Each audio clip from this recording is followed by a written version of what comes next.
des femmes engagées de Kédougou, le collectif And Taxawu Sunu Gox, le réseau des femmes entrepreneurs et investisseurs,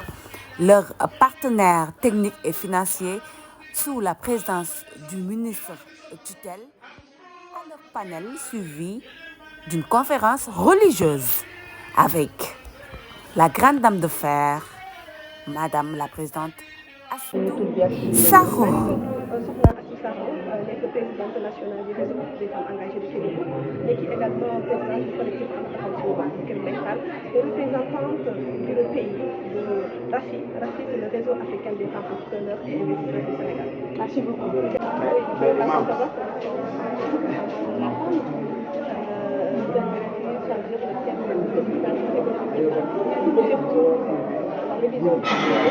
Et aussi essayer de voir comment porter le plaidoyer pour l'opérationnalisation du fonds d'appui pour la sécurité. Donc, dans ce montée de 5 ans, il y a un montant qui a été alloué au fonds et qui n'est toujours pas opérationnel. Alors, nous, en tant que journaliste, en tant que femme, ce que nous aimerions aujourd'hui, en représentant le comité, qu'ils puissent impliquer le fonds d'appui pour la sécurité, qu'ils puissent devoir essayer de voir comment les femmes peuvent bénéficier du fonds d'appui pour la sécurité, des ressources similaires au Sénégal. Le département aujourd'hui, nous sommes très contents de cette communication pour la vie. Si aujourd'hui on parle de vente, et on nous taxe aujourd'hui des produits, c'est la raison pour laquelle nous nous on s'est dit, puisqu'il y a ce montant qui a été détenu pour les femmes, et que c'est les femmes qui sont de toutes les familles, que ce montant soit vraiment opérationnel, qu'on puisse remettre ça pour nous,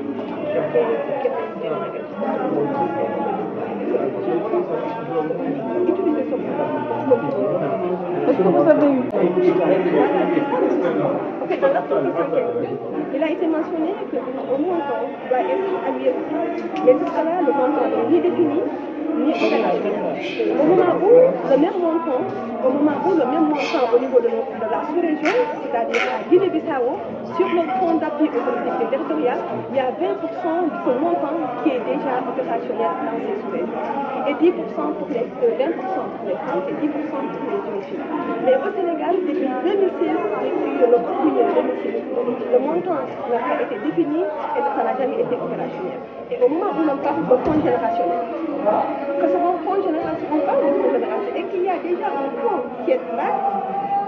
dans son article et qui n'a pas été encore, qui n'est toujours pas encore opérationnel. C'est la raison pour laquelle nous disons que nous aimerions sur ce fonds qu'on puisse avoir au minimum 20% pour les femmes et 10% pour les jeunes, pour s'aligner nos objectifs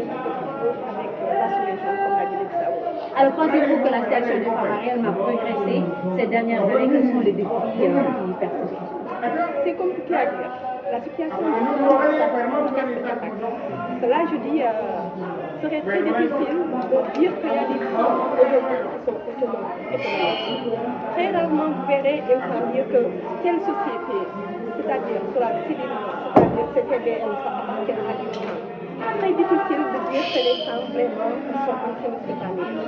Et malheureusement, nous sommes les plus impactés, c'est nous qui souffrons le plus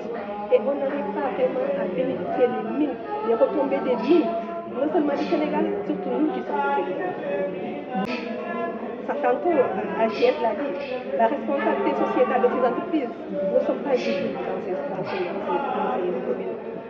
Tantôt, on parle des différents fonds, on parle de fonds de développement local, on parle de fonds de réhabilitation, on parle de fonds d'appui aux collectivités. Tous ces fonds, en fait, on ne voit pas l'impact. Et aujourd'hui, allez voir au Falémé, allez voir les femmes qui sont dans le foyer traditionnel, allez voir leurs conditions de vie, qui n'ont ni de l'eau, ni l'électricité, ni des toilettes. Alors,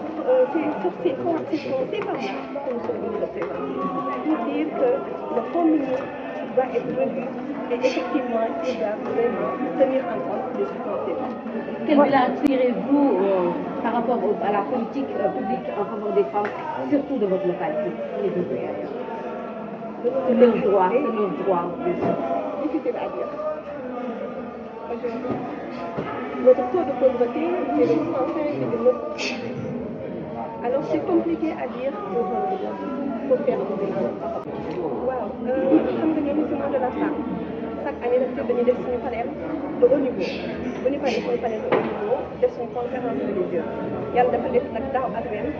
panel de haut niveau bi dafa coïncider ak mois de Ramadan alors si la ñuy commencé si la ñu ne dañuy boole li nga xamante moom mooy def suñu panel de haut niveau matinée bi yëpp après midi bi ñu organisé li nga xamante ne def nañu suñu conférence religieuse tey thème bi mooy xool naka la fonds d'appui aux collectivités territoriales à son article 115 naka la fonds boobu mu ne opérationnel ndax dañu gis ne très souvent des fois suñu président de la république buy recevoir xale yi da leen di wax ne que ne am ngeen fi fonds mooy le fonds générationnel mais ñun jigéen ñi ñoo ngi koy wax ne que ne ñun it am nañ fi fonds te fonds boobu dañoo bëgg mu opérationnel ndax fonds boobu depuis 2016 ba léegi ñu ngi existé mais ça musul opérationnel musuñu ko jox au moment où sous région bi fonds boobu ñu ngi si 20% chaque année par exemple à Guinée-Bissau fonds d'appui aux collectivités locales dañu ciy génnee 20% jox ko jigéen ñi jox génne si 10% jox ko jeunes filles alors si la ñu ne ñun fonds boobu vraiment buñ tax dañu bëgg fonds boobu opérationnel dañu bëgg fonds boobu jigéen ñi jot si parce que aussi bu ñuy wax les mines bu ñuy wax les ressources naturelles wax or wax pétrole wax gaz ban jigéen moo lay wax ne que ne am naa ci sañ-sañ wala am naa ci dara yëg naa ko sentir naa ko amul et pourtant war nañ ko sentir parce que constitution bi moo ko wax code bi ñii bi moo ko wax ne am ngeen ci wàll mais suñu wàll boobu ñu demandé ba ñu jot priorité d'abord mooy la organisation économique des femmes la formation l'autonomisation les financements tey jii jigéen boo doon financé jigéen boo accompagné encadré ko jigéen boo formé doon jigéen boo vraiment mu jógee ci plan A dem ci plan Z jigéen boo jàppale nga ko donc dañuy déjà nga fàttali mais ministre représentant ministre bi wax waaw Adjien non vous allez parler le ministre d'abord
Moi, c'est Madame Chama, je suis économiste au ministère du pétrole, de l'énergie du pétrole et des mines. Je suis point vocal au niveau de la cellule genre et équité du ministère. Donc, on est là aujourd'hui pour présenter le ministère à cette cérémonie. Nous avons été invités par Madame Astou, associée à la présidence de l'association des femmes من اليتم وقال لا إنني لا شك حافظ وربه علم كاتب في الأمم أنا يسوع سيدنا محمد سيدنا محمد سيدنا محمد من بعد ما خلق واو يقال لها آمين يا أم بدر la pauvreté que nous des femmes qui sont dans l'or. Et je pense que c'est un combat commun. Et ce qu'elle revendique, c'est un droit. Et on est en train de travailler là-dessus. Et le ministère est dans la révision du qui va prendre en charge tout ce qui est en ligne et tout ce qui n'a pas été fait depuis lors. Donc aujourd'hui, elle demande le fonds d'appui aux collectivités locales où là, les femmes doivent avoir une part. Je pense que c'est une doléance qui doit être posée et le ministère ci wolof rek teewul buur yàlla def ko muy ngëneel Muhammad Rasul Ahmad Asamaan Muhammad ci suuf la dem ci xolal Rasul teyal yàlla la jagleel Muhammad Rasul doy na ci ngëneel bu dul ko nag yeneen tëb kenn du bind jaam xayri xalqillaay yaay gën di bind Muhammad Rasul doy na ci ngëneel yow yonent bi nga dem asamaan seeti sa borom ministre envoyé leen au niveau de la cellule équité et genre recevoir ñu bokk ci médecin local te bu ñu leen déglu lu ci wax yëpp rendre nañ ko compte ministre maanaam ñoom tey loo xam ne day jëmale femme kee dina ci kanam nit bu ñu nekkee mu wàññeeku moom mooy seen préoccupation ministère taxaw na pour jàmm ndax boobu ba léegi ministre ñoom Madina fasla Muhammad Rasul soppali ci bi ko nekk nak yàlla te ñu ngi koy jéem saafara ñoom ñu ngi wax ci loo xam ne projet Soxna bi di anti-subventionné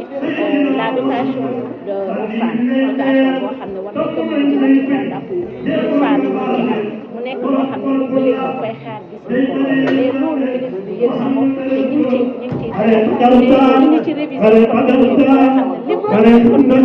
prévoir yaay Seydil Basar naaru Aminata Muhammad Rasul Seydina Muhammad Seydina Muhammad daawul lekk wéet daawul du mbindeef du xatal surgaam du bonte du xaste xëyil la yéenoon Muhammad Rasul feeñoo ci télé waxoo ci rajo kenn ci journal sa tur dootul fay yàlla la siiwal Muhammad Rasul day jëm en compte loo xam ne ci biir liggéeykaay femmes jeunes yi ak jeunes filles dinañ ci am wàllu ci côté local loo xam ne comme que ñoom soxla tey en terme de main d'œuvre mën nañ ko am ci loolu te ministère bi am na loolu ci biir ministère donc dafa ni loo xam ne lépp ci te ministère bi ci apporté vraiment ñu ngi félicité seen taxawaay di leen encouragé xam ne le développement passe par les zones septième gaar nee jël sama appareil ñu ne Serigne Babacar mu ni keroog Durrija maa Durrija nit ci baaki Voilà, en termes de spécifiquement, on parle de famille générale, de comment c'est quoi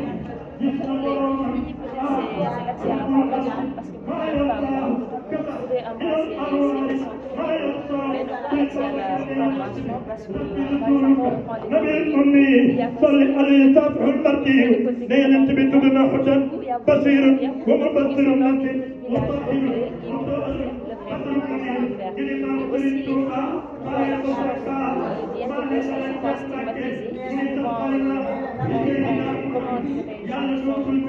maltraité parce qu'on se dit que la femme n'a pas le droit de, par exemple, de carrière comme technique, surtout qui est attribué au métier masculin. Donc, ce sont les métiers. Moi, je trouve que les filles ont pas le droit à c'est bon pour nous voilà ci wolof rek tey jii lan nga gis ne moom mooy jafe-jafe yi nga xam ne mooy jigéen ñi ak wala Moi, c'est Aminata Diaw, je suis membre de l'association des jeunes sénégalaises et également chargée de projet. voilà comment appréciez-vous ces genres de rencontres-là initiées par les femmes du Kédougou? C'est des rencontres que nous devons très souvent avoir parce que ça nous permet aussi d'évaluer les avancées en matière de droits de femmes dans différents secteurs, plus particulièrement dans le secteur de l'État. Droits de l'homme, il y a une faible représentation des femmes dans le secteur. Si vous connaît l'étude qu'a fait Women in Mining au Sénégal. Sur 100 agents, il n'y a que 8 femmes qui travaillent dans le secteur minier. Donc c'est un taux très faible. Et il est noté que dans ce secteur aussi, les femmes subissent beaucoup de violences. Et dans les violences donc ces violences aussi méritent des mesures de prévention. Raison pour laquelle cette activité pour venir à bout de comment la prévention,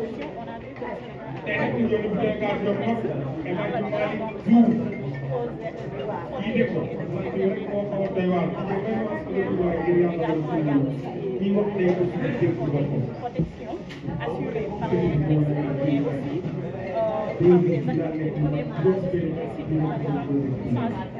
des populations, des organisations de la société civile, qui des activités de sensibilisation et campagne du fora pour informer les femmes et les gens par rapport à leur droit et les inscrire à la dénonciation des états de violence. Délégation Moustapha ba tey Souleymane Ndiaye moom it mu ngi ci délégation bi Maman Thiam mu ngi ci délégation bi ak ñi nga xamante ni ñoom lañu àndal ñëpp ñëw teew fii kon Moustapha Ngom ci jigéen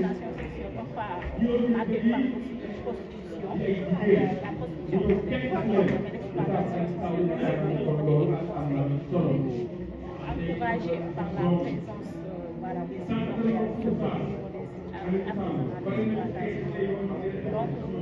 l'activité est en relation, donc ça nous permet d'explorer. ndaxte yóbbuwoon nañ ko ñaari xale jox ko muy doomu Alaaji Bekay Mbaye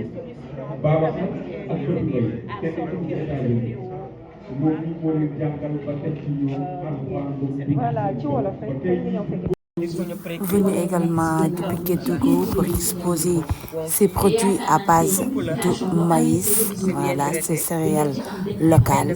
Elle se dit tout simplement, consommons ce que nous cultivons parce que c'est bien de Kédougou.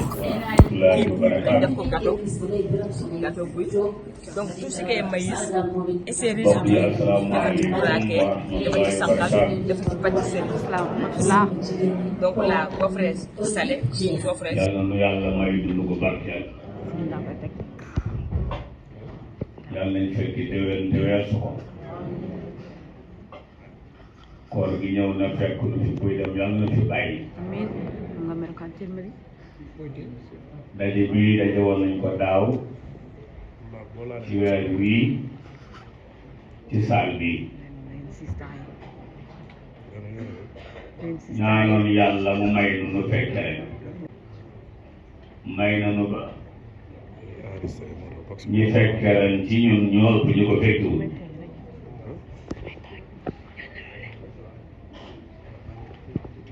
Tafsir point 2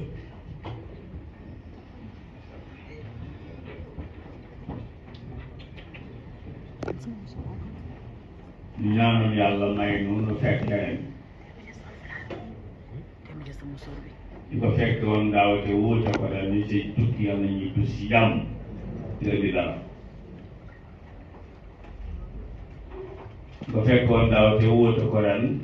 te feebar tax leen a wuute yàlla na yàlla saafara leen ba ñu dellu seen njaboot ñu ko fekk woon daaw te wuute ko ren ñu ca faatu yàlla na borom bi yërëm leen xaar leen aljanna mooy fa suuf seen kaw te bàmmeel ni seen noflaay tabarakallahu am na mbégte lool ndax da ngeen noo yéene tuyaaw moo tax ngeen nuy woo waaw maa ngi nuyu nag sama wax ñu wax